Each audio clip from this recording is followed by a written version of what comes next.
Morning students. Last class what we learned about karak.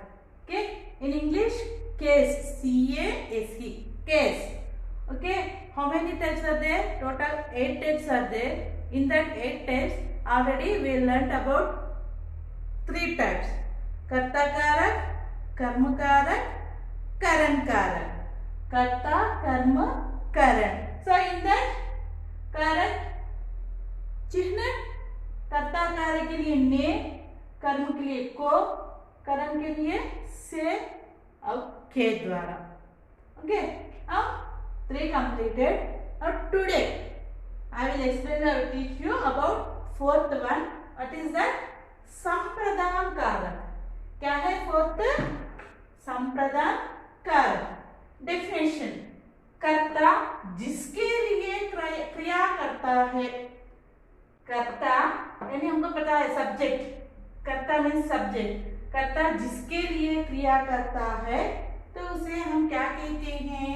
संप्रदान कारक कहते हैं. ओके, कर्ता.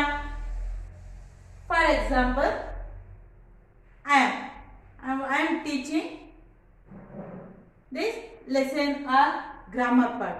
For whom? For my students. So here for is case of sampradhan karak. Okay, your parents doing hard work. Why? For whom they are doing hard work? For you only. Okay, so for that is case. So in Hindi, संप्रदान कारक here also is there. के लिए, यहाँ पर है के लिए. Example, कर्ता जिसके लिए क्रिया करता है तो उसे संप्रदान कारक कहते हैं. तो यहाँ पर एग्जाम्पल देखिए. बच्चे जाते हैं. बच्चे खेलने के लिए जाते हैं. सो के लिए. बच्चे क्यों मैदान में जाते हैं? खेलने के लिए, के लिए. सो यहाँ पे के लिए किसके लिए कारक है? संप्रदान कारक के लिए. संप्रदान के लिए चिन्ह क्या है? के लिए. और दवा लाओ, मेडिसिन. मेडिसिन किसके लिए लाते हो? पेशेंट के लिए. For patient. रोगी के लिए दवा लाओ. किसके लिए? रोगी के लिए. सो यहाँ पे के लिए इस संप्रदान कारक. भिखारियों को भिक्षा दो. चैरिटी. किसके लिए है? भिखारी मीन्स बेगर. सो यहाँ पे को भी आता है. भिखारियों को को भी हम प्रयोग संप्रदान कारक में करते हैं. तो यहाँ पे के लिए को का प्रयोग कहाँ होता है? किस कारक में? संप्रदान कारक में होता है. मैं पढ़ा रही हूँ. किसको पढ़ा रही हूँ? बच्चों को. बच्चों के लिए यहाँ पर मैं पढ़ा रही हूँ. तो के लिए भी हम यूज कर सकते हैं. को का भी यूज कर सकते हैं. तो ये हुआ संप्रदान कारक. तो कर्ता जिसके लिए क्रिया करता है तो उसे हम क्या कहते हैं? संप्रदान कारक कहते हैं. तो यहाँ पे बच्चों के लिए लिखा है. यहाँ पर को लिखा है मैंने. क्यों? वाई? क्योंकि यहाँ पर बच्चे यानी बॉयज, किड्स हम कह सकते हैं. सो यहाँ पे एक की मात्रा है यानी वह प्लूरल है. इसके लिए हमने के लिए यूज किया है. यहाँ पर भिखारियों, यो यानी वो की मात्रा आती है यहाँ पर. इसके लिए को का प्रयोग मैंने किया है. तो देखा, बच्चे ये भी प्लूरल फॉर्म है, ये भी प्लूरल फॉर्म है. भिखारियों को ये भी प्लूरल फॉर्म है. बच्चे भी प्लूरल फॉर्म है. लेकिन जो अंत में यह है एक ही मात्रा जो है यहाँ पे वो की मात्रा है, जहाँ ये की मात्रा आती है वहां पर के लिए मैंने यूज किया। भिखारियों वो की मात्रा है, यहाँ पर को यूज किया। ओके, तो यहाँ पर गी ई की मात्रा है, डोंट कंफ्यूज हियर। ई की मात्रा, ई की मात्रा जब आती है यहाँ पर के लिए का हम प्रयोग करते हैं पेशेंट के लिए। ओके सर, यह है संप्रदान कारक।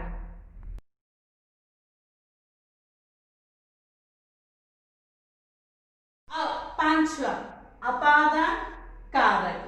अपादान कारक डेफिनेशन क्या है? कर्ता अपनी क्रिया के द्वारा जिससे अलग होता है उसे अपादान कारक कहते हैं। कर्ता यहाँ पर क्रिया करता है, क्रिया करते समय जिससे अलग होता है, जिस क्रिया को करता है उससे अलग होना यानी डिवाइड होता है, तो उसे क्या कहते हैं? हम अपादान कारक कहते हैं।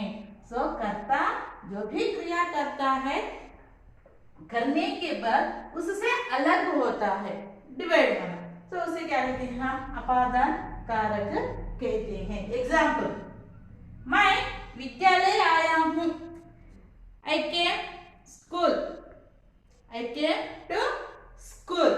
बट यहाँ पर क्रिया हुआ है लेकिन यहाँ पर अलग नहीं हुआ।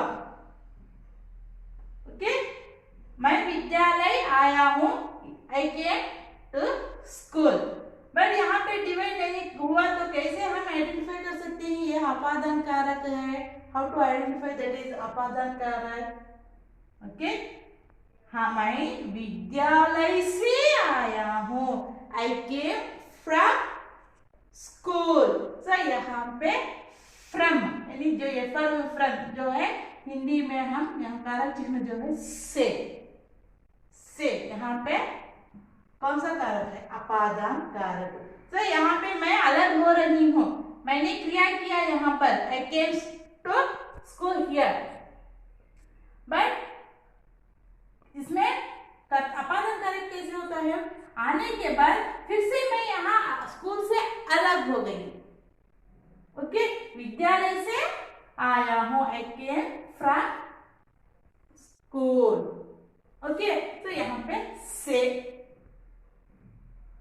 सेकेंड वन, पक्षी उड़ गया, पक्षी उड़ गया। ओके, लेकिन पक्षी पेड़ उड़ गया, तो यहाँ पर कोई मीनिंग नहीं है, सेंटेंस फॉर्मेशन सही नहीं है। पक्षी पेड़ उड़ गया, उसके लिए कोई मीनिंग नहीं है, लेकिन कैसे हम इसे अपादान कारक कह सकते हैं? किस लिए? पक्षी पेड़ से उड़ गया। कहां से उड़ गया? पेड़ से, यानी bird flew from the tree. Okay, पक्षी flew the tree. Okay, from, so यहाँ पे से। नेक्स्ट थर्ड वन, पेड़ पत्ते गिरते हैं, इसके लिए भी मीनिंग नहीं है। पेड़ पत्ते गिरते हैं, पत्ते तो गिरते हैं, कहां से? पेड़ से। तो यहाँ पे से कौन सा कारक है? अपादान कारक। और वह कुएं पानी लाया है, इसके लिए मीनिंग नहीं है, वो पानी लाया है, कहां से? Where he got water from the well। सो यहाँ पे से क्या है? अपादान कारक। तो यहाँ पे हम जो भी क्रिया करते हैं, मैं विद्यालय से आया हूँ क्रिया है, लेकिन इससे अलग हो रहा है, तो यह से। पक्षी उड़ गया, उड़ जाना भी क्रिया होता है, तो इससे अलग हुआ है। किससे अलग हुआ है? यहाँ पर है पक्षी पेड़ से। पत्ते गिरना, गिरना भी क्रिया है, लेकिन यह गिरना, यहाँ पत्ते किससे अलग हो रहे हैं? पेड़ से। तो यह से कौन सा कारक है? अपादान। वह कुएं से पानी लाया, कहां से पानी लाया? वह कहां से पानी लाया? वह कुएं से। पानी यहाँ से कहाँ अलग हुआ है, कहाँ से अलग हुआ है यहाँ पानी, कुएं से। यहाँ पर से अपादान कारक, ये है अपादान कारक।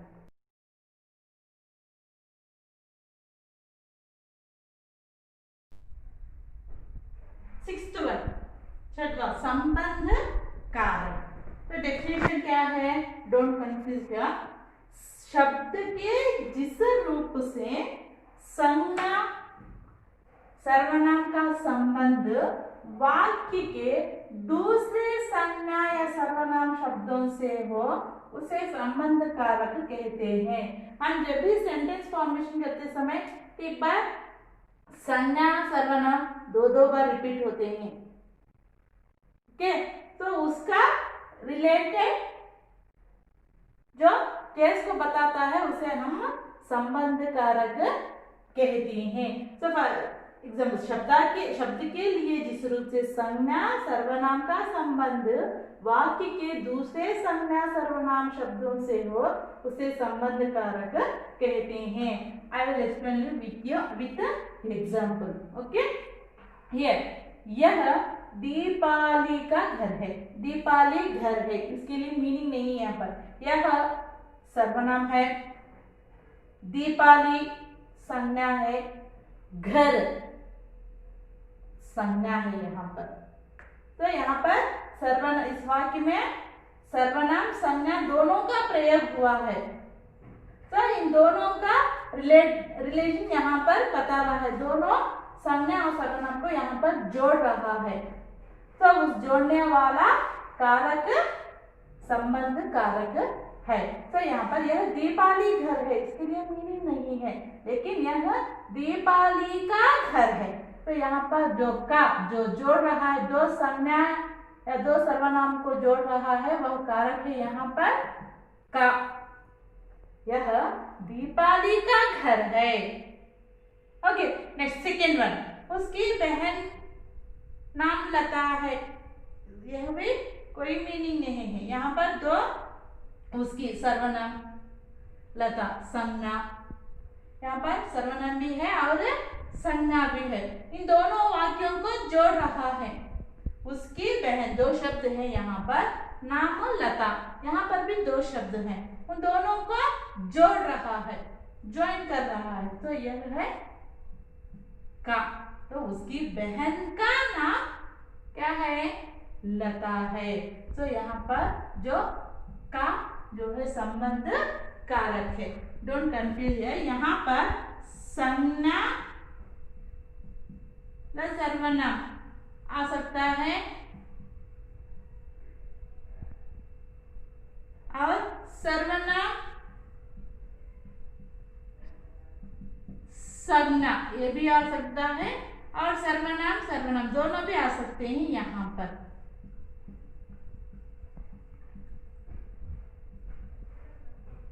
तो इन दोनों को यहाँ पर जोड़ने के लिए जिस कारक का, जिस चिन्ह का प्रयोग करते हैं हम यहाँ का से हम जोड़ते हैं, का से रिलेटेड है यहाँ पर यह सेंटेंस। तो यह कारक ही कौन सा कारक है, संबंध कारक है।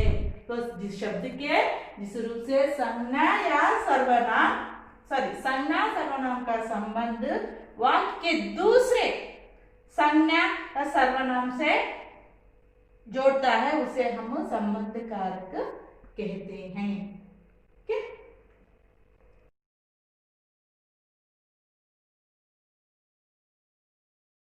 सेवेंथ वन, क्या है सेवेंथ वन, अधिकरण कारक। डिफिनेशन क्या है, क्रिया के होने के स्थान को बताता है, वो क्या कहलाता है, अधिकरण कारक कहलाता है। यानी क्रिया के होने के स्थान को, जो हम क्रिया कर रहे हैं, जो वर्ब जो होता है, कहाँ होता है, उसके स्थान के बारे में, पर्टिकुलर प्लेस के बारे में, एग्जैक्ट लोकेशन के बारे में बताता है। तो उसे क्या कहते हैं, अधिकरण कारक कहते हैं। उदाहरण के लिए तारे, तारे मीन्स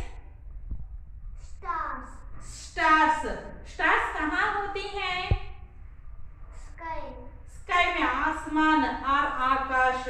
तो तारे, आकाश तारे चमकते हैं, इसके लिए मीनिंग नहीं है।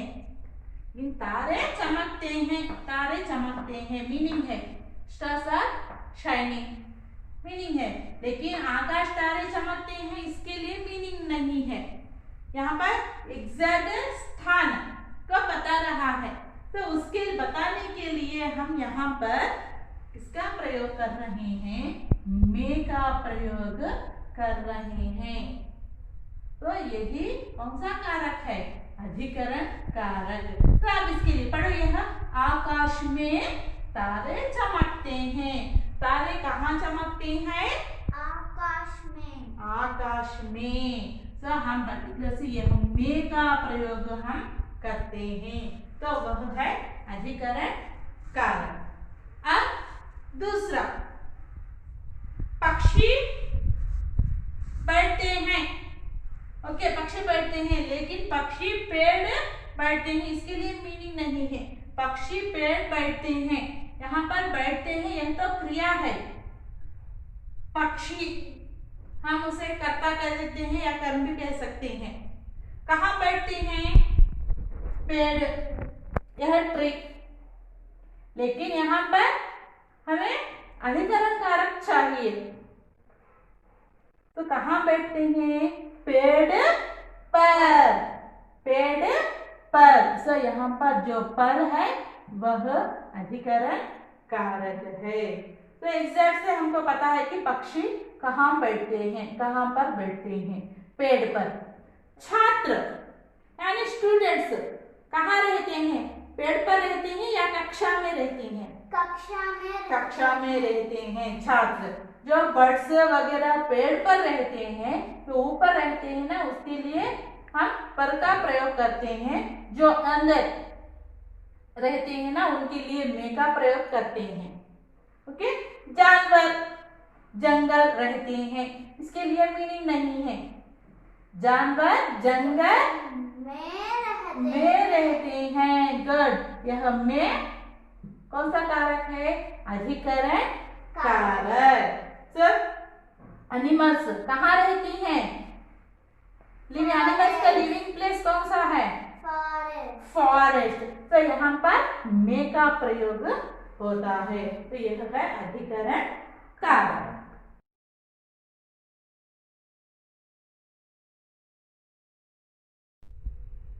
एथ वन क्या है? एथ वन संबोधन कारक। तो क्या है यह परिभाषा? जिन शब्दों का प्रयोग किसी को बुलाने या सचेत करने के लिए किया जाता है, तो उसे हम संबोधन कारक कहते हैं। यानी किसी को, एनीबॉडी और एनीवन के एड्रेस के लिए, तो एड्रेस के लिए हम संबोधन कारक का प्रयोग करते हैं। तो किसी को सचेत करना या किसी को बुलाने के लिए, how to call somebody। Okay, तो वह है संबोधन कारक।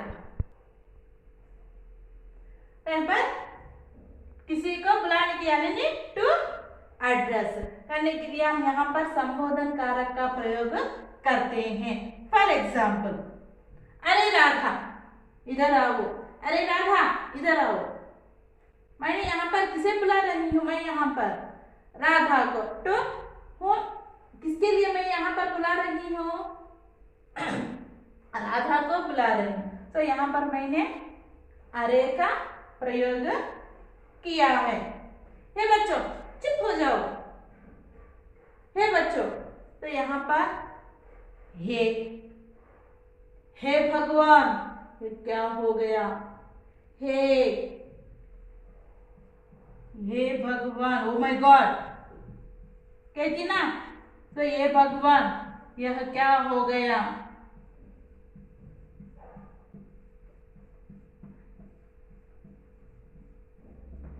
हे भगवान, यह क्या हो गया? ओ माय गॉड, ये क्या हो गया? What happened here?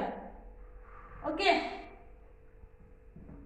सो यहाँ पर ये जो यहाँ पर क्या है? किसी को बुलाने के लिए, सचेत करने के लिए, टू एड्रेस, तो इसके लिए हम जिस कारक का प्रयोग करते हैं उसे हम क्या कहते हैं? संबोधन कारक कहते हैं। तो यहाँ पर अरे, हे का प्रयोग हम किस कारक में प्रयोग करते हैं? संबोधन कारक में प्रयोग करते हैं।